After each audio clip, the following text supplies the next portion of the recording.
TPP has been negotiated in secret, so there's no text that's been available to the public.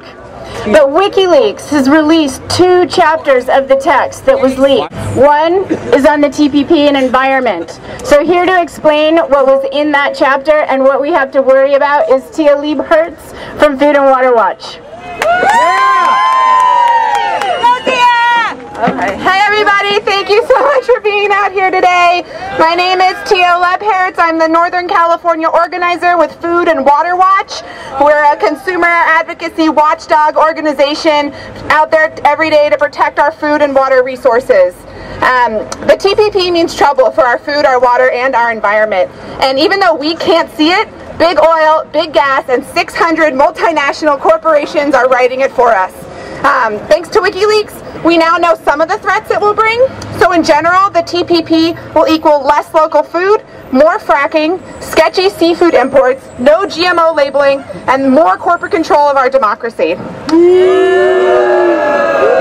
I'm going to dig in a little bit, especially on fracking. Food and Water Watch, along with our allies across California, across the nation, are fighting for a ban on fracking. And the TPP is going to put that in jeopardy.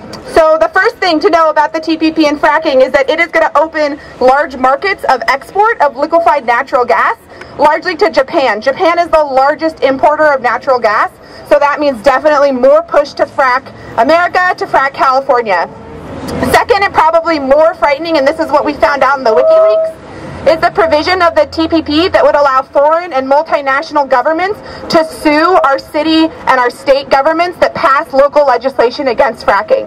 So right now I'm working with communities in Butte County, in San Benito County, in Los Angeles, and they're working to protect their homes from this big industrial oil and gas operations. And what would happen is that these multinational corporations, they could sue based on trade barriers, and that wouldn't be determined in courts. It would be determined... It's already the law for corporations. It would be determined in international trade tribunals. That is not democracy. Already the law, corporate law here in America. All right, so, and I just want to mention just quickly some of the other TPP issues.